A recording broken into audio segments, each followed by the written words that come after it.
simple business idea to thriving business, yan po i-flex natin ngayong umaga. Ang kanilang business idea noong college days, hindi nila binitawan. At ngayon po, mga kapatid ha, matibay na 5 to 6 digits na ang kitaan kada buwan. Kaya kita tayo sa leather products. Ito yun. Tadaan! Kasama po sina Brixton and Janine, ang real-life couple at owners ng Slick Leather. Good morning, mga kapatid! Good morning. Good morning, kapatid. Wow! It's ano pala to, family affair. The daddy, the mommy, and the baby! Pampaswerte. Pampaswerte yan sa negosyo. Okay, sige, pag-usapan natin tong dala-dala ninyo ng mga leather product. No? Amoy na amoy ko. Mga kapatid, amoy na amoy po dito sa studio yung amoy talaga ng leather. Ibig sabihin, totoo. Diba? Hindi siya plastic, hindi siya faux leather, but real one, authentic. Sige, pag-usapan na natin, ano-ano ba itong mga dala nyo? These are all handcrafted leather goods made from cowhide. So we use chrome tan and vegetable tan leather. May mga ganun Yes, pala. balat ng baka. Balat ng baka. Kaya pala talagang authentic Yes. siya. So, paano nabuo yung ganitong concept na slick leather? This was our business plan during college. And then my wife joined me in 2019. Bale, bedroom project pa rin siya. And then nung nakita namin yung potential, sabi ko, might as well. I-push Grab through the na. opportunity, Grab the mag-venture out na kayong dalawa. Diba? Ang maganda dito kasi, ikaw mismo, Sir Slick, ang gumagawa. Tama po? Oo. Yes. So, can you tell us more about it? Nung una, medyo hesitant pa ako kasi family and friends lang yung bumibili.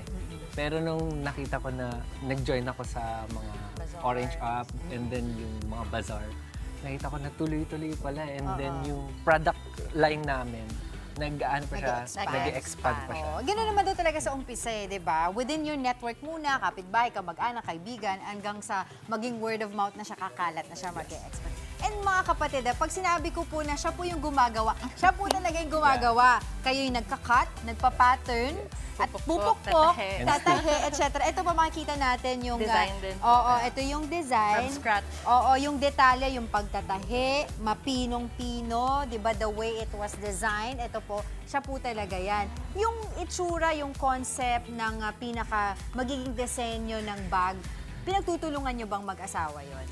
Yes. Usually, the regular product siya magde-design. And then for the custom items, ako naman, magra-rapport kami kung ano, re-research kami. Anong dapat, what works, what doesn't work. Oo, yun ang maganda, nagtutulungan kayo. Ang tanong dito, Teamwork. magkano ang inyong naging puhunan? Nung start namin is 10,000 pesos. 10,000. Kasi wala namang kailangang bayaran na space, na sa bedroom project niya. Pati staff, wala. Kasi Wala ikaw na din. lahat. Yes. Walang upa, Self-taught diba? din siya. Okay, and nabawi naman of course. Yes. Ngayon nga, tulad ng aking nabanggit kanina, 5 to 6 digits na ang inyong kinikita kada buwan. Ang tanong din dito, magkakano po ba yung price range nitong mga products po ninyo? So for our small leather goods, yung mga keychains, it Ito. ranges from 150 to 500 pesos. Okay, pwede na, di ba? Mga pangregalo or personal use, Yes po. di ba? And then, of course, you have yung mga May sunglasses lagayan ng case, mga... yes, Yung mga mga leather organizers. accessories, mga men's accessories, it ranges from 500 to 2,000 pesos. Okay, ito, may flask pa kayo. Ito, pakita Yes. natin. That is 700 naman po. Ito mga tag 6 own stainless steel flask. Pwede rin pang regalo. And Yes of po. course, kanina pinagkukwentuhan natin, ano ba to? Sabi nila, saan ba Arnis to? daw, Arnis. Ano ba yan? Buksan natin. Do you wanna explain? Ano ba lagayan ng ano yan? So as a musician, Oo. O dati daw po, di pala dati, musician din siya on the side. At heart, o diba? binuo ko yung By heart. rhythmic Rhythmic line. line. So we have drumstick case. case. Drumstick case po siya. And then yung guitar straps. Strap. For ano. Pwede ring belt yan. Oo, And then we also magandang have Yes, guitar pick case. Yung mga guitar pick. Pero pag merong gustong ipagawa sa inyo, customize, pwede naman. Yes. Yes, Yun yung pwedeng, maganda She doon. handles the Siya custom yung sa work. marketing and administrative portion ng business. While diba? pregnant. Di ba? Kailan po ang junior? Joke lang. Hopefully not today. Okay, sige. Sa mga gusto pong magkaroon ng sariling business, anong discarded tips ang pwede mong i-share sa kanila? gusto ko share is yung grit and consistency. definitely. Yan, definitely kailangan talaga yun. Kasi kahit yung mga small wins, may mga small wins, dapat tuloy-tuloy pa rin tayo. Kahit small wins, big wins. Hindi siya laging kumikita kasi. You have to continue and strive, work hard, keep it at the heart talaga. Kailangan. And more importantly, believe. Di ba dun sa Yes, iyong produkto? yes. More than anything else. At saka tama yung kahit na gaano kaliit pa yan, kung ganito mo siyang dinisenyo sa isang tao, dapat ganun din ang itsura niya sa ibang tao hanggang sa ibang pang mga clientele ninyo. Sa mga gustong umorder, saan kayo pwedeng makontak? Yes, we are available at Shopee, Lazada.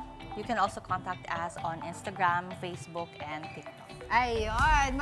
Maraming salamat po sa inyo, Brixton at Janine. Thank you And of po, course, sa inyong Angela. baby. Thank you for having us. Congratulations. Thank you po. Talaga naman kahit sino pwedeng magnegosyo para lahat. Kita tayo. Mga kapatid, Angela Lagunsad Castro po para sa komprehensibo at makabuluhang balitaan at talakayan. Mag-follow at subscribe na sa social media pages ng News 5.